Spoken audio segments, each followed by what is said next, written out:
എൻ്റെ പേര് അച്ചാമ്മ. ഞാൻ ബോയ്സ്റ്റേൺ ഇടവകയിൽ 44 മൈൽ പുത്തേട്ട് എന്നാണ് എൻ്റെ വീട്ടുപേര്. എനിക്ക് 2 മക്കളും ഭർത്താവ് മരിച്ചുപോയി. 2 മക്കളും ഞാനും അവരുടെ കൊച്ചുമക്കളും ആയിട്ട് ജീവിക്കുന്നു. എൻ്റെ ജീവിതത്തിൽ കുഞ്ഞുനാളിലെ മുതൽ എൻ്റെ അമ്മ എനിക്ക് നൽകിയ എല്ലാ അനുഗ്രഹങ്ങൾ ഒരിക്കലും മറക്കാൻ പറ്റത്തില്ല. അമ്മ എന്നെ കൈപിടിച്ച് വിശുദ്ധിയിൽ ജീവിക്കാൻ അനുവദിച്ചു. ഏറ്റവും വലിയ ഭാഗ്യം അതാണ്. സഹനങ്ങളെല്ലാം അതിജീവിക്കാനുള്ള ശക്തി എനിക്ക് ദിവസവും അനുദിനത്തെ സഹനങ്ങൾ സന്തോഷത്തോടെ സ്വീകരിക്കാനുള്ള കൃപ തരണമെന്ന് എന്നും ഞാൻ അമ്മയോട് പ്രാർത്ഥിക്കും. അമ്മേനെ കൈവിടാതെ മുറുകി പിടിക്കും. എപ്പോഴും ഏത് സഹനങ്ങളിലും സന്തോഷത്തോടെ സ്വീകരിക്കാനും അത് സമർപ്പിച്ച് മറ്റുള്ളവർക്ക് കൊണ്ട് മറ്റേ ആത്മരക്ഷയ്ക്ക് വേണ്ടി പ്രാർത്ഥിക്കാനുള്ള കൃപ എനിക്ക് അമ്മ തരുന്നുണ്ട്. അമ്മയുടെ ശക്തിയാണ്. ജപമാലയാണ് എൻ്റെ ജപമാലയും ദിവ്യകാരുണ്യ എൻ്റെ ബലം, ശക്തി. അത് ഭക്തിയോടെ നിറവേറ്റാനുള്ള ശക്തി ഞാൻ എപ്പോഴും ചോദിക്കും. അമ്മയോട് ഞാൻ പറയും, എൻ്റെ അമ്മ എൻ്റെ ആശ്രയം എന്നെ പൂർണ്ണമായി ഈശോയുടേതാക്കി മാറ്റണമേ എന്ന്. അതുപോലെ തന്നെ എല്ലാ മക്കളെയും ഈശോയ്ക്ക് സമർപ്പിച്ചുകൊണ്ട് ഞാൻ പ്രാർത്ഥിക്കും. എനിക്ക് കുഞ്ഞുനാളിലെ മുതൽ എൻ്റെ വിവാഹം കഴിച്ച കാലം മുതൽ എനിക്ക് രോഗപീഠകളായിരുന്നു. അങ്ങനെയാണ് ഞാൻ കൂടുതൽ ഈശോയെ കൂടുതൽ അറിയുവാനും ഈശോയെ സ്നേഹിക്കാനും എൻ്റെ ശാരീരമായിട്ട് ഒരുപാട് രോഗപീഠകൾ, അനന്തര ജീവിതത്തിൽ ഒരുപാട് കഷ്ടങ്ങൾ എല്ലാം എനിക്ക് തന്നു. അതെല്ലാം സന്തോഷം സ്വീകരിച്ചുകൊണ്ട് ആത്മരക്ഷയ്ക്ക് വേണ്ടി പ്രാർത്ഥിച്ചു. അതെല്ലാം ദൈവമഹത്വത്തിനായി കാഴ്ചവെച്ചു. ഇന്ന് ഞാൻ ദൈവവേലയ്ക്ക് 30 വർഷത്തോളമായി ദൈവവേലയ്ക്ക് സ്ഥിരമായിട്ട് എനിക്ക് പറ്റുന്ന പോലെ പല സമയങ്ങളിൽ വള്ളി വരും. എനിക്ക് നടക്കാൻ ഒത്തിരി ബുദ്ധിമുട്ടുണ്ട് ശാരീരികമായിട്ട്. എങ്കിലും പറ്റുന്ന സമയത്ത് ധ്യാനകേന്ദ്രങ്ങളിൽ പോയാലും ദൈവകാരുണ്യ മുഴുവൻ എപ്പോഴും കണ്ണീരോടെ പ്രാർത്ഥിക്കും. അങ്ങനെ എന്നെ കൈപിടിച്ച് ഓരോ ദിവസവും അമ്മ എന്നെ വഴി നടത്തുന്നു. അത് ദീപകാരുണ്യ അമ്മയും എനിക്ക് എൻ്റെ ജീവനാണ്. അത് കഴിഞ്ഞ് എൻ്റെ എല്ലാ കാര്യങ്ങളും ഉള്ളൂ. എൻ്റെ ചെറുപ്പം മുതലേ എനിക്ക് തന്ന സഹനങ്ങൾ, രോഗപീഠകൾ, എനിക്ക് എൻ്റെ 1980 എൻ്റെ വിവാഹം കഴിഞ്ഞ് കുറച്ച് കാലം കഴിഞ്ഞപ്പോൾ എനിക്ക് തലവേദന എന്ന രോഗം തുടങ്ങി. ഇവിടെ വന്ന് കാലാവസ്ഥ ചേഞ്ച് ചെയ്തപ്പോൾ ഭയങ്കര തലവേദനയായി. അങ്ങനെ മണിപ്പാൽ കസ്തൂർബ മെഡിക്കൽ കോളേജിലെ കൊണ്ട് ഓപ്പറേഷനൊക്കെ കഴിഞ്ഞായിരുന്നു. അതിലൊന്നും എനിക്ക് സൗഖ്യം കിട്ടിയില്ല. ഞാൻ 93 ഞാൻ പോയി കോട്ടയിൽ പോയി മുരിങ്ങൂർ പോയി ധ്യാനം കൂടി. അവിടുന്ന് എനിക്ക് ഈശോ തൊട്ട് സൗഖ്യം തന്നു. വലിയൊരു അനുഭവമായിരുന്നത്. അതുമുതൽ ഞാൻ എൻ്റെ ഈശോയെ പരിപൂർണ്ണമായി ഇനി ജീവിക്കുന്നെങ്കിൽ ഈശോയോട് കൂടി മാത്രമേ ഉള്ളൂ പ്രതിജ്ഞ എടുത്തു 93. അന്ന് മുതൽ രോഗങ്ങളുണ്ട്, പീഡകളുണ്ട്, വേദനകളുണ്ട്. എങ്കിലും അതെല്ലാം സഹിക്കാൻ എൻ്റെ പിത്താശയെ ഓപ്പറേഷൻ ചെയ്തു, തൈറോയ്ഡ് ഓപ്പറേഷൻ ചെയ്തു. ഇതെല്ലാം കഴിഞ്ഞാലും ഇതിലെല്ലാം എനിക്ക് സന്തോഷമേ ഉള്ളൂ. കാരണം ആത്മാക്കളെ രക്ഷയ്ക്ക് വേണ്ടി ഞാൻ കാഴ്ചവെച്ച് പ്രാർത്ഥിക്കുമായിരുന്നു. എനിക്ക് ശക്തിയും ബലവും അനുദിന ജീവിതത്തിൽ തന്നുകൊണ്ടിരുന്നത് ഈ സഹനത്തിലൂടെയാണ്, ഈ വേദനയിലൂടെയാണ്. ശാരീരികമായും പട്ടിണിയും ദുരിതവും എല്ലാം അനുഭവിച്ച് ഒരുപാട് കഷ്ടങ്ങൾ ഞാൻ അനുഭവിച്ചു. അതെല്ലാം സമർപ്പിച്ചു. മറ്റൊരു ചെവി അറിയാതെ ആരോട് പറയാം, ഈശോട് മാത്രമേ ഞാൻ പറയുള്ളായിരുന്നു. എൻ്റെ വിഷമങ്ങളൊക്കെ എല്ലാം സന്തോഷം ചെയ്യാനുള്ള ശക്തി ഇന്നും അതെ. ഇന്ന് ഞാൻ പ്രാർത്ഥിക്കും, ദൈവമേ അനുദിന ജീവിതത്തിലെ കുരിശുകൾ എനിക്ക് സന്തോഷത്തോടെ സഹിക്കാനുള്ള ശക്തി അവിടെ നിന്ന് തരണമേ. പരാതി കൂടാതെ സഹിക്കണം, അത് സമർപ്പിക്കണം. ആത്മരക്ഷയ്ക്ക് വേണ്ടി ആത്മാക്കളെ നേടിയെടുക്കണം. ഏറ്റവും വലിയ ആഗ്രഹമാണ് എനിക്കത്. അത് കാരണം ഞാൻ ഒരിക്കലും ആരോടും പരാതി പറയാറില്ല. അങ്ങനെ ആയിപ്പോയല്ലോ, ഇങ്ങനെ തന്നല്ലോ എന്ന് അല്പം സമയം പോലെല്ലാം ഹൃദയം സ്വീകരിച്ചുകൊണ്ട് സമർപ്പിക്കും. അത് കൃപയാക്കി മാറ്റും. സഹനങ്ങൾക്ക് ഞാൻ ഒരിക്കലും പരാതി പറയാറില്ല. വേദനകളുണ്ട്, ത്യാഗങ്ങളുണ്ട്, എല്ലാം ദൈവ കുരിശോട് ചേർത്ത് വെച്ചുകൊണ്ട് പ്രാർത്ഥിക്കാനുള്ള കൃപ എനിക്ക് തരുന്നുണ്ട്. അവിടുത്തെ പീഡാനുഭവത്തിൻ്റെ മായാത്ത മുദ്ര ഹൃദയത്തിൽ പതിപ്പിച്ചുറപ്പിക്കണമെന്ന് എന്നും ഞാൻ പ്രാർത്ഥിക്കും. ആ പീഡാനുഭവത്തിൻ്റെ സഹനം എനിക്കും തരണമേന്ന്. അത് ഈശോ എനിക്ക് സന്തോഷത്തോടെ സ്വീകരിക്കാനുള്ള ശക്തി തന്നെ അനുദിന ജീവിതത്തിൽ എന്നെ വളർത്തുന്നുണ്ട്.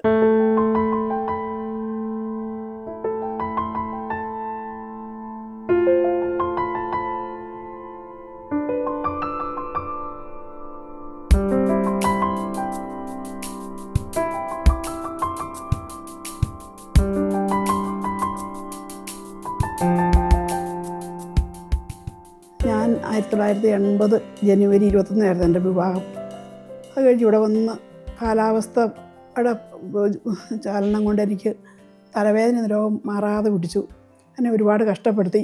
അങ്ങനെ 1993 ഡിവൈനിൽ പോയി ഞാൻ ധ്യാനം കൂടാൻ പോയി. അവിടെ ചെന്ന് എനിക്ക് മണിപ്പാലിൽ നിന്നൊക്കെ എന്നെ വലിയ മേജർ ഓപ്പറേഷൻ ചെയ്യണമെന്ന് പറഞ്ഞതായിരുന്നു. അപ്പം 93 ധ്യാനം കൂടാൻ പോയി. ഈശോ എന്നെ തൊട്ട് സ്പർശിച്ചു. ഈശോയുടെ ജനനം മുതൽ മരണം വരെയുള്ള കാര്യങ്ങൾ മുഴുവൻ എന്നെ സ്ക്രീനിൽ കാണിക്കുന്ന പോലെ ഇങ്ങനെ കാണിച്ചു തന്നുകൊണ്ടിരുന്നു. അങ്ങനെ പീഡാസഹനത്തെ പറ്റിയെല്ലാം കാണിച്ചു തന്നെ ചോദിച്ചു, നിനക്ക് വേണ്ടി നീ അനുഭവിച്ചതോ നിനക്ക് വേണ്ടി ഞാൻ അനുഭവിച്ചതോ വലുത് എന്നോട് ഈശോ ചോദിച്ചു. അപ്പോൾ എൻ്റെ ഈശോ അനുഭവിച്ച് നോക്കുമ്പോൾ എനിക്കൊരു ഉറുമ്പുകടിയുടെ വേദന പോലും എനിക്ക് ഉണ്ടായിട്ടില്ല. അപ്പോൾ തമ്പുരാനോട് ഞാൻ പറഞ്ഞു, ഈശോയെ എനിക്ക് എൻ്റെ സഹനങ്ങളൊന്നും ഒരു വലുതല്ല. ഈ പീഡാസഹനം കണ്ടപ്പോൾ എനിക്ക് ഇത്രയും ഭയങ്കര വിഷമമായി. എന്നിട്ട് ഈശോയോട് പറഞ്ഞു, ഈശോയുടെ കൂടെ ആയിരിക്കണം എനിക്കിനി. ഈ സഹനങ്ങളെല്ലാം സന്തോഷം ഒരു ഉറുമ്പുകളുടെ വേദന പോലും എനിക്ക് തന്നില്ല ഈശോയെ. എനിക്ക് ഇവിടുന്ന് പരിപൂർണ്ണ സൗഖ്യം തന്നി എന്നെ വിടണം. ഇനി നിനക്ക് വേണ്ടി മാത്രം ജീവിക്കുകയുള്ളൂ. അങ്ങനെ ഈശോ അങ്ങനെ 4-ാമത്തെ ദിവസം ആരാധന സമയത്ത് എന്നെ തൊട്ട് ഞാൻ ബോധം കെട്ടുപോയി. എനിക്ക് സൗഖ്യം തന്നു, അത്ഭുതകരമായ സൗഖ്യം തന്നു. അവിടുന്ന് പനക്കിലച്ഛൻ്റെ അടുത്തും ചെന്നപ്പോൾ അച്ഛൻ പറഞ്ഞ അത്ഭുതകരമായ രോഗശാന്തിയാണ്, പക്ഷേ നിൻ്റെ മരണം വരെ നിനക്ക് രോഗപീഠകൾ ഇനിയും തന്നുകൊണ്ടിരിക്കും. എത്ര സഹനം തന്നാലും നീ സന്തോഷം സ്വീകരിക്കുന്നതായിട്ടാണ് കാണിക്കുന്നത്. അതുകൊണ്ട് നിൻ്റെ പേരിൽ തമ്പുരാൻ പ്രസാദിച്ചിരിക്കുക. സഹനങ്ങളെ നീ അതിജീവിക്കാനുള്ള കൃപയ്ക്ക് വേണ്ടിയിട്ട് നീ ഇനി പ്രാർത്ഥിച്ചു. മാറി രോഗങ്ങൾ തന്നുകൊണ്ടിരിക്കും. നീ ഇനി ദൈവത്തിൻ്റെതായി, നീ ഇനി ഒരു ശക്തിക്ക് നിന്നെ ഇതിൽ നകത്താൻ പറ്റിയല്ല. എന്നെ ഈശോയെ തൊട്ട് സ്പർശിച്ച് കഴിഞ്ഞ് എന്നോട് ചോദിച്ചു, നിനക്ക് ഞാനാ വലുത്, നീയാ വലുത്, നിനക്ക് വേണ്ടി ഞാൻ ഉപജോലി. ഞാൻ പറഞ്ഞു ഈശോയാണ്. അപ്പോൾ എൻ്റെ ഇളയ കുഞ്ഞിനെ ഇങ്ങനെ മരിച്ച് പെട്ടി കടത്തിരിക്കുന്നതിനെ കാണിച്ചു തരുക. അപ്പോൾ ഞാൻ പറഞ്ഞു, എൻ്റെ ഈശോയെ എല്ലാം നഷ്ടപ്പെട്ടാലും എനിക്ക് നീ മാത്രം മതി. ഞാൻ ചെല്ലുമ്പോൾ എനിക്ക് ആ പെട്ടിയിൽ ഒരു മിനിറ്റ് മണ്ണിടാൻ എനിക്ക് അനുഗ്രഹം തന്നാൽ മതി. നീ എല്ലാം എടുത്തു എന്നിൽ നിന്ന്. അങ്ങനെ പറഞ്ഞു. അങ്ങനെ വെച്ച് കഴിഞ്ഞപ്പം രക്ഷിക്കാൻ കഴിയാതെ കർത്താവിൻ്റെ കാര്യം കുറുകിപ്പോയിട്ടില്ല. കിളക്കാനാകത്തും കാതുകൾക്ക് മാന്യം സംഭവിച്ചിട്ടില്ല. എൻ്റെ അകൃത്യങ്ങളായിരുന്നു എൻ്റെ മുഖം അറിഞ്ഞിരിക്കുന്നത്. ഈശോ, ഞാൻ വിശുദ്ധിയെന്ന് പറഞ്ഞ് ഇത്രയും കാലം ജീവിച്ചത്, എൻ്റെ വിശുദ്ധി, എൻ്റെ അകൃത്യങ്ങൾ എന്താണെന്ന് എനിക്ക് മനസ്സിലാക്കി തരണമേ. ഞാനങ്ങനെ കണ്ണീരോടെ പ്രാർത്ഥിച്ചു. അപ്പോൾ 3 വ്യക്തികൾ എൻ്റെ മുമ്പിൽ കൊണ്ടുതന്നു ഈശോ ഇവരോട് ക്ഷമിക്കണമെന്ന് പറയും. എന്നെ വേദനിപ്പിച്ച വ്യക്തികളായിരുന്നു. പക്ഷെ ഞാൻ അത്രയും കാലം ഓർത്തുകൊണ്ടിരുന്നത് ഞാനൊരു പാവം ചെയ്യുന്നില്ല, ഞാൻ വിശുദ്ധിയായിട്ട് ജീവിക്കുന്നു, നമ്മളെ വേദനിപ്പിച്ചിട്ട് നമ്മൾ ക്ഷമിക്കണ്ട. ഈ 3 പേരോട് ക്ഷമിച്ചു കഴിഞ്ഞപ്പോൾ ഈശോ വന്ന് എന്നെ തൊട്ടിട്ട് എന്നോട് പറഞ്ഞു, നിന്നെ സ്പർശിച്ചിരിക്കും. ഞാൻ ബോധം കെട്ടുപോയി. പക്ഷേ എനിക്ക് അത്ഭുത രോഗസൗഖ്യം എനിക്ക് അവിടുന്ന് കിട്ടി. അത് പിന്നെ അവിടുന്ന് അത്ഭുത സാക്ഷിയൊക്കെ പറഞ്ഞു വന്നു. ഇവിടെ വന്നു കഴിഞ്ഞപ്പോൾ ഞാൻ തലമുടി ഈരാൻ പോലും പറ്റാത്ത അവസരമാണ്. ഇവിടുന്ന് മുരിങ്ങൂര് പോകുന്നത്, തലയിൽ കെട്ടാനോ ഭക്ഷണം കഴിക്കാൻ ഒന്നും പറ്റും, അത്ര അവശതയായിരുന്നു. പക്ഷേ ഇവിടെ വന്നു കഴിഞ്ഞപ്പോൾ ഞാൻ ഇവിടെ പെരയ്ക്ക് പണിയുന്നു, മരം ഇറക്കുന്നുണ്ടായിരുന്നു. ഞാൻ തോട്ടിൽ നിന്ന് മരമൊക്കെ ചുമന്ന് കട്ടയൊക്കെ ചുമന്ന് എനിക്ക് ഒരു പ്രശ്നം ഉണ്ടായില്ല. പരിപൂർണ്ണ സൗഖ്യം ഈശോ. അപ്പോൾ എല്ലാവരും അഹങ്കാരം കാണിക്കേണ്ടെന്ന് പറയാം. ഞാൻ പറയാം, എൻ്റെ ഈശോ എന്നെ സ്പർശിച്ചതാണ്, എനിക്ക് ഈശോ സൗഖ്യം തന്നു, എനിക്ക് വിശ്വാസം ഉണ്ടെന്ന് പറഞ്ഞു. അന്ന് മുതൽ എനിക്ക് തലവേദന മാറി. ആ തലവേദന ഈശോ എടുത്ത് മാറ്റി. അങ്ങനെ തൊട്ട് സൗഖ്യം തന്നു. ഇവിടെ വന്നു കഴിഞ്ഞപ്പം പിന്നെ ഞാൻ നന്നായിട്ട് പണിയെടുക്കാനും അധ്വാനിക്കാനും ഒക്കെ തുടങ്ങി. ഒരു കുഴപ്പവുമില്ല. പക്ഷേ വിശ്വാസം കാത്തുരക്ഷിക്കണമെങ്കിൽ എൻ്റെ കുടുംബത്തിലുള്ള ഒരു വിശ്വാസത്തിലേക്ക് വരാത്ത ആൾക്കാരായിരുന്നു. കോട്ടയം ധ്യാനത്തിന് പോയപ്പോൾ എന്നോട് പറഞ്ഞു, ഇത്രയും കാലം നിന്നെ ചികിത്സിച്ചിട്ട് ഭേദഭാഗത്ത് ഇനി അവിടെ ചെന്നിട്ട് സുഖമാകുമെന്ന് എന്നോട് ചോദിച്ചു. ആ ഒരു ചോദ്യം എന്നെ ഭയങ്കര വേദനിപ്പിച്ചു. അപ്പോൾ ഈശോയോട് ഞാൻ പറയും, ഈശോയെ എനിക്കൊരു ഉത്തരം തരണം. അവിടെ ചെല്ലുമ്പോൾ എനിക്ക് പരിപൂർണ്ണ സൗഖ്യം തന്ന് അവരെ കാണിച്ച് നാട് മുഴുവൻ അറിയണം എനിക്ക് ഈശോ തൊട്ട് എന്നെ സ്പർശിച്ചെന്നുള്ളത്. അങ്ങനെ ഒരുപാട് പേര് ആ കാലങ്ങളിൽ കോട്ടയിൽ ഒരുപാട് പേര് ധ്യാനത്തിന് പോകാൻ വിടുന്നു. എൻ്റെ അത്ഭുത സൗഖ്യം കണ്ട് ഒരുപാട് പേര് കോട്ടയിലേക്ക് ധ്യാനത്തിന് പോകാൻ തുടങ്ങി. ഞാൻ കൊണ്ടുപോകാനും തുടങ്ങി. 2-3 മാസം കൂടുമ്പോൾ 10-15 പേരെ കൂട്ടി ഇവിടുന്ന് ധ്യാനത്തിന് പോകുമായിരുന്നു. അങ്ങനെ 10-12 പ്രാവശ്യം മുരിങ്ങൂര്. അന്ന് ഇവിടെയൊന്നും അടുത്ത് ധ്യാനകേന്ദ്രം കുറവാണ്. അപ്പോൾ അങ്ങനെ പോയി. പിന്നെ അവിടുന്ന് അച്ഛനെ കൗൺസിലിങ് എന്നോട് പറഞ്ഞ്, നിന്നെ ഈശോ വേരിയിൽ മാറ്റി കുറച്ചിട്ട് നിന്നെ ശുശ്രൂഷ മേഖലയിലേക്ക് എന്നെ വളർത്തുകയാണ്. അപ്പോൾ അച്ഛനെ അവിടുന്ന് തന്നെ കൗൺസിലിംഗ് കോഴ്സിലൊക്കെ അവിടെ പങ്കെടുപ്പിച്ചായിരുന്നു. പോകുമ്പോൾ ആൾക്കാരെയും കൊണ്ട് പോകുമ്പോൾ എൻ്റെ ആത്മഗുരുവായ അച്ഛനുണ്ടായിരുന്നു, പാലക്കാട് അബ്രാഹം അച്ഛന്. ആ അച്ഛനെ പരക്കലച്ഛൻ്റെ അടുത്തേക്ക് കൊണ്ടുപോയി പ്രാർത്ഥിപ്പിക്കുകയൊക്കെ ചെയ്യുന്നത്. അങ്ങനെ അവിടുന്ന് അങ്ങനെ ഞാനെങ്കിൽ പിന്നെ ഇവിടെ വന്ന് എന്നോട് പറഞ്ഞു, ഇവിടുത്തെ പ്രാർത്ഥനാ ഗ്രൂപ്പിൽ പോകണം. അങ്ങനെ ഞാൻ സിയോൻ ധ്യാനകേന്ദ്രത്തിൽ പോയി പ്രാർത്ഥനാ ഗ്രൂപ്പിൽ കൂടി. ഒത്തിരി പോകാനൊക്കെ ഒത്തിരി പ്രതിസന്ധി ഉണ്ടായിരുന്നു, വിടാനൊക്കെ ഒത്തിരി. ഞാൻ രാത്രിയുടെ യാമങ്ങളിൽ മുട്ടുകുത്തി ഒന്ന് കൊന്തയിൽ പ്രാർത്ഥിക്കും, എന്നെ വിടാൻ അനുവാദം കിട്ടാൻ വേണ്ടിയിട്ട്. പോകാൻ ജീവിതങ്ങളിലേക്ക് വിശ്വാസമില്ലാത്തതുകൊണ്ട് പള്ളിയിലൊക്കെ വിടുന്ന കാര്യം ഒത്തിരി വിഷമമായിരുന്നു. എങ്കിലും ഞാൻ പ്രാർത്ഥിച്ചു മാതാവിനോട് പറയും, മാതാവേ നേരം വിളക്കും എന്നോട് പൊക്കോളം പറയണേ. അങ്ങനെ രാത്രി 3 മണിക്കൊക്കെ ഇരുന്ന് കൊന്ത ചെല്ലും, കട്ടിൻ്റെ താഴെ ഇറങ്ങി ഒന്ന് കൈ വിരിച്ച് പ്രാർത്ഥിക്കുമായിരുന്നു. അങ്ങനെ കുറച്ച് കാലം കഴിഞ്ഞപ്പോൾ പുള്ളി അനുവാദം തന്നു. അങ്ങനെ പള്ളിയിൽ പോകും, വന്നു പോകുന്നു. ഈശോയോട് ഞാൻ പറഞ്ഞു, എനിക്ക് തന്ന താരം തിരിച്ചു പോയി 100 ഇരട്ടി എനിക്ക് തിരിച്ചു തരണം, എനിക്ക് അതിന് വേദികൾ ഒരുക്കി തരണം, കുടുംബത്തിൽ നിന്നുകൊണ്ട് ചെയ്യാവുന്ന കാര്യങ്ങൾ എന്നെ ഏൽപ്പിക്കാവും. അങ്ങനെ ഞാൻ വന്നും പോയി ശുശ്രൂഷയിലേക്ക് എന്നെ വിളിച്ചു, മധ്യസ്ഥ പ്രാർത്ഥന തുടങ്ങി.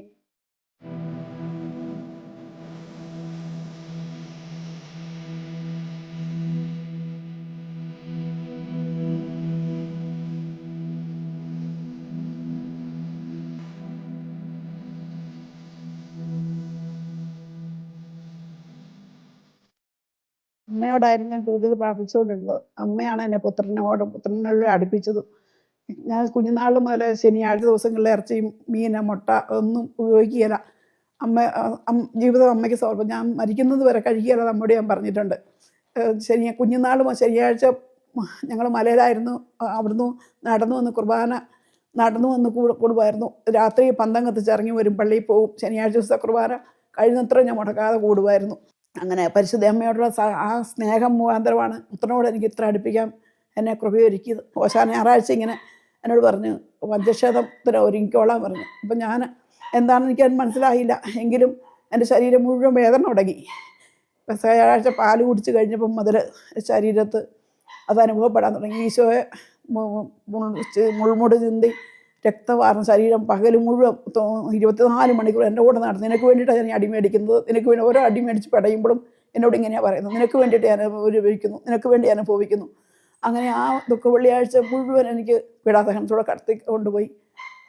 ഉയർന്ന ഞായറാഴ്ച ആയപ്പോഴത്തേക്കും വേദന. ദുഃഖ വെള്ളിയാഴ്ചക്ക് എന്നെ ചെരുപ്പ് പോലും ഇടിക്കാണ്ട് ടാറിട്ട റോഡ് വഴി എന്നെ ഈശോ നടത്തി.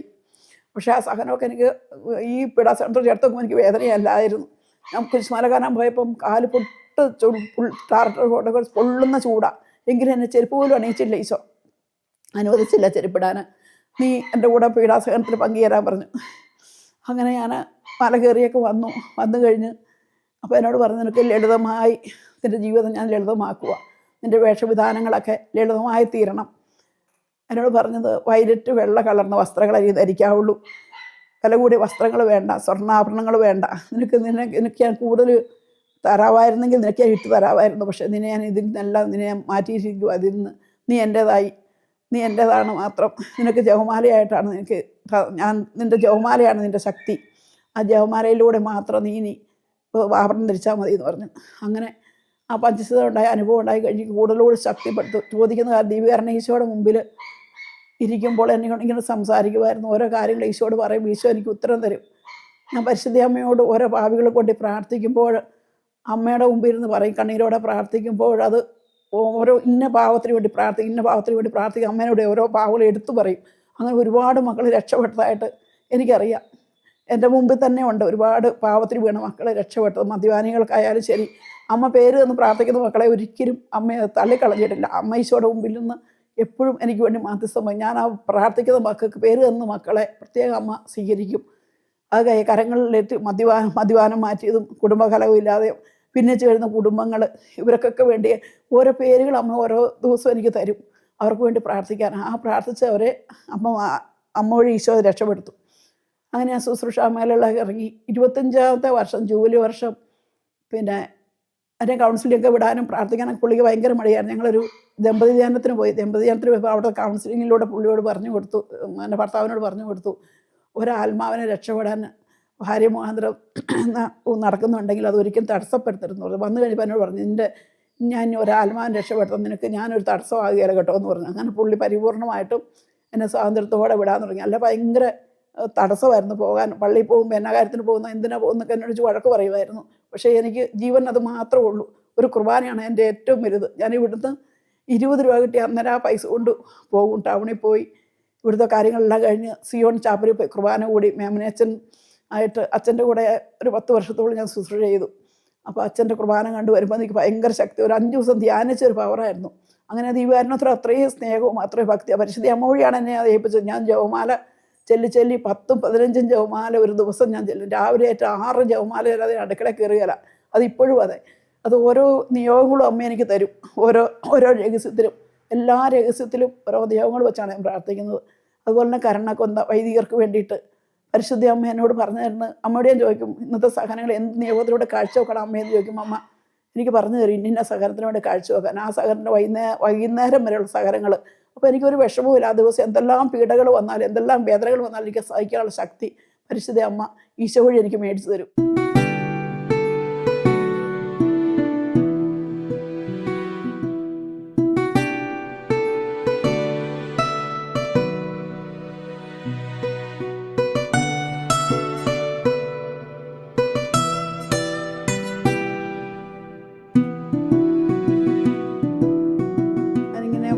രോഗപീഠകളിൽ പിത്താശയത്തെ കല്ല് വന്ന് ഞാൻ വളരെയേറെ കഷ്ടപ്പെട്ടു. ജോലിയും ചെയ്യാൻ പറ്റാതെയും ഭയങ്കര വിഷമമായിരുന്നു. അങ്ങനെ ഞാൻ മാതാവിനോട് പ്രാർത്ഥിച്ചു. അങ്ങനെ പ്രാർത്ഥിച്ച് ചികിത്സയ്ക്കായിട്ട് എൻ്റെ സഹോദരൻ വന്ന് പിന്നെ പരിയാരം മെഡിക്കൽ കോളേജിൽ കൊണ്ടുപോയി ചെന്നപ്പോൾ അവിടെ കല്ലെടുത്ത് പൊടിക്കാൻ പറ്റത്തില്ല എന്ന് പറഞ്ഞു. അങ്ങനെ ഞങ്ങൾ കൊയിലി ആശുപത്രി വന്നു. പൊടിച്ചു തരാമെന്നും പറഞ്ഞ് അവിടെ അഡ്മിറ്റാക്കി. പിറ്റേ ദിവസം പോകാം എന്നും പറഞ്ഞു. പക്ഷേ പൊടിക്കാൻ പറ്റിയില്ല അവർക്ക്. ഞാൻ മാതാവിനോട് കൂടുതൽ പ്രാർത്ഥിച്ചു, മാതാവേ ഇത് അവിടുന്ന് വെളിപ്പെടുത്തി തരണമേ, ഡോക്ടർക്ക് മനസ്സിലാക്കി കൊടുക്കണമേ എന്ന്. അങ്ങനെ പൊടിക്കാൻ പറ്റിയില്ല. പൊടിക്കാതെ പറ്റാതെ വന്നപ്പം രാത്രിയിൽ അവർ വേറെ ഡോക്ടർമാരെ കൊണ്ടുവന്ന് എനിക്ക് പിത്താശയം ഉള്ളിൽ തന്നെ വലിച്ചെടുത്തു. 7 ദിവസം അവിടെ കിടക്കേണ്ടി വന്നു. അപ്പം മരണകരമായ ഒരു അപകടത്തിൽ നിന്നാണ് എന്നെ രക്ഷിച്ചത്. നേരം വെളുത്തപ്പം ഡോക്ടർമാർ പറഞ്ഞു, പിന്നെ ഞാൻ കൊന്തയിൽ ഇങ്ങനെ മാതാവിനോട് പ്രാർത്ഥിച്ചുകൊണ്ട് കിടക്കുമായിരുന്നു. അപ്പോൾ തിയേറ്ററിൽ തന്നെ എനിക്ക് ശ്വാസം പോലും ഇല്ലാതെ ശ്വാസം പോലും നഷ്ടപ്പെട്ടു പോകുന്നൊരവസ്ഥയിൽ അതുപോലെ വേദനയായിരുന്നു. അപ്പോൾ ഡോക്ടർമാർ വന്ന് പറഞ്ഞു, നേരം വെളുത്തപ്പം എന്നോട് പറഞ്ഞു, നിങ്ങൾക്ക് എന്തോ ദൈവിക ശക്തി, ദൈവത്തിൻ്റെ ഇടപെടലുണ്ടായതാണ്, അല്ലെങ്കിൽ നിങ്ങളെ ഭൂമിയിലേക്ക് തിരിച്ചു കിട്ടുമെന്ന് ഞങ്ങൾ വിചാരിച്ചില്ല, ഞങ്ങളെല്ലാവരും പേടിച്ചു പോയെന്ന് പറഞ്ഞു. പക്ഷേ പരിശുദ്ധ അമ്മ എൻ്റെ കൂടെ ഉണ്ടായിരുന്നു. അവിടുന്ന് എന്നെ ശക്തിപ്പെടുത്തി. ഞാൻ പറഞ്ഞു, പാവിയ എൻ്റെ മേൽ കരുണയായിരിക്കും. തിയേറ്ററിൽ കിടന്നു ഞാൻ ഉള്ളിൽ പ്രാർത്ഥിച്ചു, പാവിയ എൻ്റെ മേൽ കരുണയായിരിക്കണമേ, ഈ പരിശുദ്ധ അമ്മ ഇറങ്ങി വരണമേ, അമ്മ ഡോക്ടർമാരുടെ കൂടെ ആയിരിക്കണമേ എന്ന് പറഞ്ഞു. നേരം വെളുത്തപ്പോഴത്തേക്കും എനിക്ക് എൻ്റെ ജീവൻ തിരിച്ചു കിട്ടി. അവർക്ക് സന്തോഷമായി. 7 ദിവസം അവിടെ കിടന്നു സൗഖ്യപ്പെട്ടു. അങ്ങനെ അവിടുന്ന് വന്നു. അങ്ങനെ ജീവിതത്തിലെ സഹനത്തിലൂടെ ഒരുപാട് എന്തും മാറി മാറി വേദനകൾ എനിക്ക് തന്നുകൊണ്ടിരിക്കുന്നു. ആ വേദനകളിൽ എനിക്ക് ഒത്തിരി സന്തോഷമുള്ള, എനിക്ക് വിഷമമൊന്നുമില്ല. ഞാൻ പരിശുദ്ധ അമ്മ എന്നെ സഹായിക്കുന്നുണ്ട് എപ്പോഴും. അമ്മയോട് കൊന്തയിൽ പ്രാർത്ഥിക്കും. അനുദിനത്തിലെ കുരിശുകളെല്ലാം സന്തോഷത്തോടെ വഹിച്ചുകൊണ്ട് അവസാനം വരെ പിന്തുടരാനുള്ള കൃപ തരണമേ എന്ന്. ഞാൻ ഈ സഹനങ്ങളെല്ലാം ഞാൻ അനേകം പാപികൾക്ക് വേണ്ടിയിട്ടാണ് കാഴ്ചവെച്ച് പ്രാർത്ഥിക്കുന്നത്. ഓരോ ദിവസവും അമ്മ എനിക്ക് ഓരോരുത്തരുടെ പേര് തരും. ആ പേര് ഈശോയോട് സമർപ്പിച്ചുകൊണ്ട് പ്രാർത്ഥിക്കുക, അവരുടെ മാനസാന്തരത്തിനും അല്ല അവരുടെ വിവിധ ആവശ്യങ്ങൾക്ക് വേണ്ടിയിട്ട്. അങ്ങനെ ശക്തിപ്പെടുത്തും. ഞാൻ ഇത് പുറത്താരോടും അങ്ങനെ പറയാറില്ല. എൻ്റെ ജീവിതത്തിലെ സഹനങ്ങൾ എന്തെല്ലാമാണെന്നും, പട്ടിണിയെ കിടക്കുമ്പോഴും ദാരിദ്ര്യത്തിലൊക്കെ ജീവിക്കുമ്പോഴും പക്ഷേ ആരോടും പരാതിയോ പരിഭവമോ ഇല്ല. എപ്പോഴും സന്തോഷത്തോടെ ആയിരിക്കാനുള്ളൊരു കൃപ ഈശോ എനിക്ക് തരുന്നുണ്ട്. ഒരിടത്തും എനിക്ക് കുറവില്ലാണ്ട് എൻ്റെ അമ്മ എന്നെ നടത്തുന്നുണ്ട്. എന്തൊരാവശ്യം വന്നാലും പരിശുദ്ധ അമ്മയോട് പറയും, അമ്മ എനിക്ക് ഇന്നതില്ല, പുത്രനോട് പറയണേന്ന് പറയും. പക്ഷേ അമ്മ അതെനിക്ക് സമയമാകുമ്പോൾ എനിക്ക് എത്തിച്ചു തരും. അതൊരു ഭയങ്കര അനുഗ്രഹമാണ്. എൻ്റെ കൊന്തയും ജപമാലയാണ് എൻ്റെ ഏറ്റവും വലിയ രഹസ്യം. പരിശുദ്ധ അമ്മയോട് പ്രാർത്ഥിച്ചിട്ട് എന്നെ ഒരു കാര്യത്തിനും എന്നെ ഉപേക്ഷിച്ചിട്ടില്ല. രോഗപീഠകളിൽ സഹനത്തിലൂടെ കടന്നു പോകുമ്പോഴും, രോഗപീഠകളിലായാലും ശരി, ഒരു പൈസ ഇല്ലാതെ എനിക്ക് ഓപ്പറേഷന് പിത്താശത്തിന് പോകാൻ കഷ്ടപ്പെട്ടിരിക്കുമ്പോഴാണ് എങ്കിലും പരിശുദ്ധ അമ്മ വഴി എനിക്ക് ആവശ്യത്തിനുള്ള പൈസ സഹായിച്ചു തരികയും എൻ്റെ ആങ്ങളെയാണ് മുഴുവൻ ചിലവ് നടത്തി എന്നെ ഓപ്പറേഷത്തിന് ചെയ്ത് വീട്ടിൽ കൊണ്ടുവന്ന് 3 മാസം എന്നെ നോക്കി അവിടെ എന്നിട്ടാണ് എന്നെ കൊണ്ടുവിട്ടത്.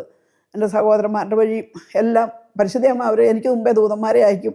ഓരോ സ്ഥലത്ത് പോയാലും എൻ്റെ ശാരീരികമായിട്ട് ഒത്തിരി വിഷമങ്ങൾ എനിക്കുണ്ട്. എങ്കിലും ഞാൻ എവിടെ പോയാൽ എൻ്റെ ശുശ്രൂഷാ മേഖലയിലായാലും ശരി, എനിക്ക് മുമ്പേ ദൂതന്മാരെ അയക്കും. എൻ്റെ സഹായത്തിനായി അതിന് വേണ്ട ആൾക്കാരെ എല്ലാം ഈശോയും മാതാവ് എനിക്ക് ഒരുക്കി തരും. ഒരു കുറവുമില്ലാണ്ട് ഈശോ എന്നെ വഴി നടത്തുന്നു. ആ ബലമാണ് എൻ്റെ ആശ്രയം. പരിശുദ്ധ അമ്മയാണ് എൻ്റെ ആശ്രയം. അമ്മയോട് ഞാൻ പറയും, എൻ്റെ അടുത്ത് വരുന്ന മക്കളോട് ഞാൻ പറയും, എന്നും ഞാൻ പറയും, മക്കളെ വിശുദ്ധി ജീവിക്കണേ, പരിശുദ്ധ അമ്മയുടെ കരം പിടിച്ചു. യുവതി യുവാക്കളൊക്കെ വരുമ്പോൾ പറയും, അവരോടൊക്കെ പറഞ്ഞു കൊടുക്കും, ഒരിക്കലും പാവത്തിൽ വീഴാതെ ജീവിക്കണമെങ്കിൽ അമ്മയുടെ കരം പിടിക്കണം. അമ്മ നമ്മളെ വിശുദ്ധി ജീവിക്കും. അമ്മയോട് പറയണം, പരിശുദ്ധ അമ്മയെ മാതാവ് പാവത്തിനും പാവസാരത്തിനും വീഴ്ത്താതെ 3 എത്ര നീളനിൽ പ്രാർത്ഥിച്ച മക്കളെ നിങ്ങളെ ഒരിക്കലും പാവത്തിൽ വീഴ്ത്താതെ അമ്മ രക്ഷിക്കും. ഒരു കുടുംബം എൻ്റെ അടുത്ത് പ്രാർത്ഥിക്കാൻ വന്നു. അവർക്ക് 2 പെൺമക്കളായിരുന്നു. അവർക്ക് ഇനി മക്കൾ വേണ്ട എന്നും വിചാരിച്ചിരുന്ന അവർ, പക്ഷേ ഈശോ പരിശുദ്ധ അമ്മ വഴി എനിക്ക് വെളിപ്പെടുത്തി തന്നു അവർക്ക് ഒരു ആൺകുഞ്ഞിനെ കൊടുക്കുന്നെന്ന്. അവർ വിശ്വസിച്ചില്ല. എന്നെ പരിഹസിച്ച് അവിടുന്ന് ഇറങ്ങിപ്പോയി. മകളോട് അവൻ്റെ ജീവിത പങ്കാളി പറഞ്ഞു, ഇത് വിശ്വസിക്കണമെങ്കിൽ ഇത് സംഭവിക്കണം. അങ്ങനെ മകന് വിശ്വാസക്കുറവായിരുന്നു. അത് 3 മാസം കഴിഞ്ഞപ്പോൾ ആ മകൾ ഗർഭിണിയാകുകയും ഒരു ആൺകുഞ്ഞിനെ കൊടുത്ത് ദൈവം അനുഗ്രഹിച്ചു. അത് കഴിഞ്ഞ് പ്രസവമൊക്കെ കഴിഞ്ഞ് ഞാനത് അവർക്ക് വേണ്ടി പ്രാർത്ഥിച്ചുകൊണ്ടിരുന്നു. ദൈവമേ, ഞാനല്ല പറഞ്ഞത്, ഈശോയെ മാതാവ് വഴി തന്നെ ഈശോ പറയിപ്പിച്ചത്. അതുകൊണ്ട് അവർക്കത് നിൻ്റെ പുത്രനെ മഹത്വപ്പെടുത്തണമെങ്കിൽ നീ അത് ചെയ്തു കൊടുക്കണം. അങ്ങനെ പ്രാർത്ഥിച്ചുകൊണ്ടിരുന്നു, കൊന്തയിൽ പ്രാർത്ഥിച്ചുകൊണ്ടിരുന്നു. പക്ഷേ അവർക്ക് 3 മാസം കഴിഞ്ഞ് അവർ ഗർഭിണിയായ കുഞ്ഞുണ്ടായി. ഒരാൺകുഞ്ഞിനെ പ്രസവിച്ച് കഴിഞ്ഞതിന് ശേഷം എന്നോട് ഈ ഭാര്യ ഇതെല്ലാം വിളിച്ചു പറഞ്ഞു. ഒരു ദിവസം ഫോണിൽ കൂടെ വിളിച്ചിട്ട് പറഞ്ഞു, ചേച്ചി പറഞ്ഞ പോലെ അന്ന് ചേട്ടായി എന്നെ കളിയാക്കിയാണ് പോകുന്നത്, ഞാൻ വിശ്വസിക്കണമെങ്കിൽ ഇത് സംഭവിക്കണം. അത് ഞങ്ങൾക്കൊരു ആൺകുഞ്ഞിനെ തന്നു. ചേട്ടായിക്ക് അത് ഭയങ്കര വിശ്വാസമായി. 3 മാസം കഴിഞ്ഞപ്പോൾ ഞാൻ ഗർഭിണിയാകുകയും ഒരു കുഞ്ഞിനെ തരുകയും ചെയ്ത് അനുഗ്രഹിച്ചു. അപ്പോൾ ആ കൊന്തയിൽ മാതാവിനോട് പ്രാർത്ഥിച്ചു. അതിൻ്റെ അനുഭവമാണ് മാതാവ് കൊടുത്തത്. അങ്ങനെ അനേകം മക്കൾ വന്ന് പ്രാർത്ഥിക്കുമ്പോൾ അമ്മ വഴി എനിക്ക് ഒരുപാട് സഹായങ്ങൾ ചെയ്തു തരുന്നുണ്ട്. പ്രാർത്ഥിക്കാൻ രോഗത്തിൽ കഷ്ടപ്പെടുന്നവരായാലും വേദനിക്കുന്നവരായാലും പരിശുദ്ധ അമ്മ വഴി കൊന്തേരി അവർക്ക് വേണ്ടി പ്രാർത്ഥിക്കും. ഞാൻ എൻ്റെ അടുത്ത് വരുന്നു പ്രാർത്ഥിച്ച ഓരോ മക്കൾക്കും വേണ്ടി നിരന്തരം പ്രാർത്ഥിച്ചുകൊണ്ടിരിക്കും. അവർക്ക് എന്നും എൻ്റെ പ്രാർത്ഥനയിൽ അവരെ കൂടെ എൻ്റെ അടുത്ത് പ്രാർത്ഥന സ്വീകരിച്ചവരെ എല്ലാം നിലനിൽപ്പിൻ്റെ വരം കൊടുത്ത് പരിശുദ്ധ അമ്മ അവരെ സഹായിക്കണമേ എന്ന് എന്നും പ്രാർത്ഥിക്കും.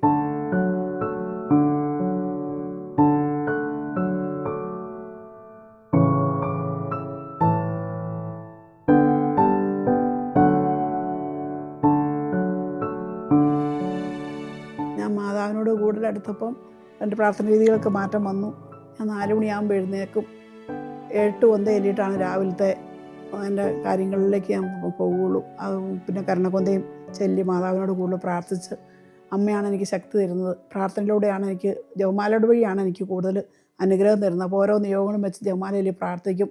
ഭാവിയുടെ മനസ്സാന്തരത്തിനും കുടുംബാംഗങ്ങളുടെ ആവശ്യത്തിനും എല്ലാം വേണ്ടി ഓരോ നിയോഗം വെച്ച് പ്രാർത്ഥിക്കും. അതിന് ശേഷമേ ഞാൻ പുറത്ത് മാറുകയുള്ളൂ. രാവിലത്തെ പ്രാർത്ഥന എനിക്ക് ഭയങ്കര തീക്ഷ്ണതയാണ്. ഒരു 7 ജപമാല അല്ലാതെ എനിക്ക് പറ്റിയില്ല. അത് കാരണം രാവിലെ ഞാൻ ജപമാല ചെല്ലും. ജപമാല പ്രാർത്ഥിച്ച് ശക്തി നേടിക്കഴിഞ്ഞാൽ പരിശുദ്ധമ്മയുടെ കൃപ നേടിക്കഴിഞ്ഞതിന് ശേഷമാണ് എൻ്റെ കാര്യങ്ങളിലേക്കെല്ലാം. അതുകൊണ്ട് ഏത് കാര്യത്തിന് ഇറങ്ങിയാലും എനിക്ക് വിജയം തരുന്നത് പരിശുദ്ധമ്മ വഴിയാണ്. എനിക്ക് ജപമാല വഴിയാണ് എനിക്ക് കൂടുതൽ എന്നെ ശക്തിപ്പെടുത്തുന്നത്. തമ്പുരാൻ്റെ കരുണയും സ്നേഹം കൊണ്ട് നിറയ്ക്കുന്നതും ജപമാല വഴിയാണ്. പരിശുദ്ധമ്മ ഒരു എല്ലാ കാര്യവും അമ്മയുടെ പോയി പറയുന്നത്. അമ്മയോട് ഞാൻ പറയും, പുത്രനോട് പറയണേ എനിക്ക് സാധിച്ചു തരണേന്ന്. അമ്മ വഴിയാണ് എനിക്ക് പുത്രൻ എല്ലാം നടത്തി തരുന്നത്. കുഞ്ഞുനാളിൽ മുതലേ അങ്ങനെയാണ് ഞാൻ അമ്മയോട് എപ്പോഴും പ്രാർത്ഥിക്കുന്നത്. അമ്മ എനിക്ക് പുത്രനോട് ഇന്ന കാര്യം എനിക്ക് നടത്തി തരണമേ, ഇന്ന കാര്യം എനിക്ക് ഇന്ന ആവശ്യമുണ്ട് അമ്മയല്ല, എൻ്റെ കുടുംബത്തിന് ഇന്ന ആവശ്യമുണ്ട്. ഞാൻ ഒരു കാര്യവും ആകുലപ്പെടാതില്ല, ഇന്ന കാര്യം എനിക്ക് നടത്തണേ, അമ്മ എനിക്ക് നടത്തി തരണമെന്ന് പ്രാർത്ഥിച്ചാൽ ആ സമയമാകുമ്പോൾ ഞാൻ ആഗ്രഹിക്കുന്നതിൽ കൂടുതൽ എല്ലാ കാര്യങ്ങളും അമ്മ എനിക്കത് നടത്തിക്കൊണ്ടിരിക്കുന്നത്. എൻ്റെ മക്കളുടെ കാര്യങ്ങളായാലും അതെ, അമ്മയെ ഏൽപ്പിച്ചേക്കും. എല്ലാ കാര്യവും അമ്മയാണ് ആ കാര്യങ്ങളൊക്കെ നടത്തുന്നത്. നമ്മൾ ആഗ്രഹിക്കുന്നതിൽ കൂടുതൽ വിശുദ്ധിയോടെ എല്ലാം ചെയ്തു തരുന്ന പരിശുദ്ധ അമ്മയാണ്. അപ്പോൾ അമ്മ കൂടെ നടന്ന് ചെയ്യുന്നത് കൊണ്ട് എനിക്ക് യാതൊരു ഭയവും ഇല്ല, ഉത്കണ്ഠതയില്ല. അമ്മ എല്ലാ സമയത്തിൻ്റെ തകവിൽ ഇത് നടത്തി തരും എന്ന് എനിക്ക് കുറച്ച് വിശ്വാസത്തോടെ ഞാൻ മുന്നോട്ട് പോകും. അമ്മയുടെ കാരുണ്യം കൊണ്ട്, അമ്മയുടെ സ്നേഹം കൊണ്ടുമാണ് എന്നെ ഈ കാലം വരെ എന്നെ പിടിച്ചു നിർത്തുക. എൻ്റെ ജീവിതത്തിൽ ഈ രോഗപീഠകളും വേദനകളും എല്ലാം വന്നപ്പോഴും പരിശുദ്ധ അമ്മയാണ് എന്നെ സഹായിച്ച് ശക്തിപ്പെടുത്തത്. ഒരു തോൽവിയില്ലാണ്ട് പരിശുദ്ധ അമ്മയുടെ കൂടെ നടന്ന് അമ്മ എന്നെ കൈപിടിച്ച് നടത്തും. വേദനകളുണ്ട്, സഹനങ്ങളുണ്ട്, പക്ഷേ മടുപ്പില്ല, പരാതിയില്ല. ഇതെല്ലാം പരിശുദ്ധ അമ്മയാണ് എന്നെ ശക്തിപ്പെടുത്തി അനുഗ്രഹിക്കുന്നത്. അതിന് അമ്മയുടെ എത്ര നന്ദി പറഞ്ഞാലും മതിയാകുകയില്ല. സഹനങ്ങളെ സ്നേഹത്തോടെ സ്വീകരിക്കുവാനും ക്ഷമിക്കുവാനും പൊറുക്കുവാനും മറക്കുവാനും സ്നേഹിക്കുവാനും കൃപ തരുന്നത് പരിശുദ്ധ അമ്മയാണ്. അമ്മയോട് ഞാൻ പറയും, എളിമയിലും വിശുദ്ധിയിലും സ്നേഹത്തിലും ക്ഷമയിലും കരുണയിലും വിശ്വാസത്തിലും എന്നെ വളർത്തി പുത്രനോട് അടുപ്പിക്കണേ എന്ന് അമ്മയോട് ഞാൻ നിരന്തരം പ്രാർത്ഥിക്കും. അമ്മയോട് ഞാൻ പറയും, എൻ്റെ അമ്മ എൻ്റെ ആശ്രയം എന്നെ പൂർണ്ണമായി ഈശോയുടേതാക്കി മാറ്റണമേ, മരണം വരെ എൻ്റെ ഈശോയുടെ കൂടെ നടക്കാനുള്ള കൃപ അമ്മ എനിക്ക് മേടിച്ചു തരണമേ എന്ന് അമ്മയോട് നിരന്തരം ഞാൻ പ്രാർത്ഥിക്കും. വിശുദ്ധി കൂടാതെ ആർക്കും കർത്താവിനെ ദർശിക്കാൻ സാധിക്കില്ല. എപ്പോഴും വിശുദ്ധിയോടെ നമ്മൾ ജീവിക്കണം. അതാണ് നമ്മൾ പരിശ്രമിക്കേണ്ടത്. ജീവിതത്തിൽ ഏറ്റവും വലുത് നമ്മുടെ വിശുദ്ധിയാണ്. വിശുദ്ധിയിൽ നമ്മൾ ആഗ്രഹിച്ച് പരിശുദ്ധ അമ്മയോട് പ്രാർത്ഥിക്കും. നമ്മുടെ വിശുദ്ധി നമ്മളെ വഴി നടത്തും. ഒരിക്കലും നമ്മളെ നിരാശപ്പെടുത്തുകയില്ല. വിശുദ്ധിയിലും വിജ്ഞാനത്തിലും വളർന്ന് ദൈവത്തിന് പ്രീതികരമായ ഒരു ജീവിതം നയിക്കാൻ എൻ്റെ അടുത്ത് ഞാനായിട്ട് ഇടപെടുന്ന എല്ലാ മക്കൾക്കും വേണ്ടി ഞാൻ അങ്ങനെയാണ് പ്രാർത്ഥിക്കുന്നത്. അങ്ങനെ പറഞ്ഞു കൊടുക്കാറുമുണ്ട്. വിശ്വാസത്തിൽ നമ്മൾ മുന്നേറണം. എന്തെല്ലാം പ്രതിസന്ധികൾ വന്നാലും വിശ്വാസത്തിൽ നിന്ന് അകന്നു കഴിയാതെ ദൈവത്തിൽ ആശ്രയിച്ചുകൊണ്ട് മുന്നോട്ട് പോകാനുള്ള കൃപ പീഡാസഹനത്തോട് ചേർത്ത് വെക്കുമ്പോഴേ നമുക്ക് സമാധാനം അർഹതയുള്ളൂ. കാരണം ഈശോയുടെ ക്രിസ്ത്യാനിയാണോ പീഡകൾ സഹിക്കണം. ക്രിസ്ത്യാനിയായ പേര് പറ്റിയാൽ പോരാ, സഹനം വേണം. സഹിച്ചുകൊണ്ട് മുന്നേറണം. എങ്കിലേ നമ്മൾ ക്രിസ്ത്യാനിയായി ക്രിസ്തുവിന് അനുയായിയായി തീരാൻ പറ്റുകയുള്ളൂ. അപ്പോൾ സഹനങ്ങളെ അതിജീവിക്കുവാൻ എല്ലാവരും സഹനങ്ങൾ വരുമ്പം പരിഭ്രമിക്കും, അയ്യോ ഇതെനിക്ക് വന്നല്ലോ. അതങ്ങനെയല്ല. ഈശോ കൂടുതൽ സ്നേഹിക്കുന്നവർക്കാണ്, തൻ്റെ പദ്ധതി അനുസരിച്ച് വിളിക്കപ്പെട്ടവർക്കാണ് സർവ്വ നന്മയ്ക്കായി ഇത് പരിഗണിക്കുന്നത്. അതുകൊണ്ട് ഈശോയോട് ചേർന്ന് ഈശോ സ്നേഹിക്കുന്ന മക്കൾക്ക് വേണ്ടി കൂടുതൽ സഹനങ്ങളും വേദനകളും കൊടുക്കും. അത് എങ്ങനെ സ്വീകരിക്കും എന്നുള്ളതാണ് അവിടുന്ന് കാണുന്നത്. നമ്മൾ സന്തോഷം സ്വീകരിച്ച് കഴിയുമ്പം അത് ദൈവമഹത്തിനായി ചെലവഴിച്ച് കഴിയുമ്പോൾ, ദൈവമഹത്തിനായി സ്വീകരിച്ച് കഴിയുമ്പോൾ അതെല്ലാം നന്മയ്ക്കായി മാറും. സ്വർഗ്ഗമാണ് നമ്മുടെ ജീവിതത്തിലെ ലക്ഷ്യം. സ്വർഗത്തിൽ എത്തിച്ചേരണമെങ്കിൽ കല്ലുകളും മുള്ളുകളും വഴികളും നടന്നു വേണം നമ്മൾ മുന്നേറാൻ. സുഖജീവിതത്തിൽ ഒരിക്കലും നമ്മൾ സ്വർഗത്തിൽ എത്തുകയില്ല. സഹനങ്ങളുണ്ടെങ്കിൽ മാത്രമേ നമ്മൾ സ്വർഗത്തിൽ എത്തുക. സന്തോഷം സ്വീകരിച്ചുകൊണ്ട് അവസാനം വരെ പിന്തുടരാനുള്ള ശക്തിക്ക് വേണ്ടി പരിശുദ്ധയമ്മയുടെ കരം പിടിച്ച് നമുക്ക് നടക്കാം. അതാണ് നമ്മുടെ ജീവിതത്തിൻ്റെ ലക്ഷ്യം, മുന്നോട്ടുള്ള ലക്ഷ്യം. ഈ ലോകത്തിൽ നമ്മൾ അല്പകാലം വിശ്രമിക്കുന്നവരാണ്. അല്പകാലം വിശ്രമിക്കുകയും നിത്യമായൊരു ജീവിതം നമ്മുടെ സ്വർഗത്തിലാണ്. സ്വർഗത്തിലെത്തണമെങ്കിൽ നമ്മൾ ഈ കല്ലും മുള്ളും വഴികളെല്ലാം ചവിട്ടി നടക്കണം. അത് പീഡാസഹനത്തോട് ചേർത്ത് വെച്ച് സഹിച്ചുകൊണ്ട് മുന്നേറണം. അതാണ് നമ്മുടെ വിജയം.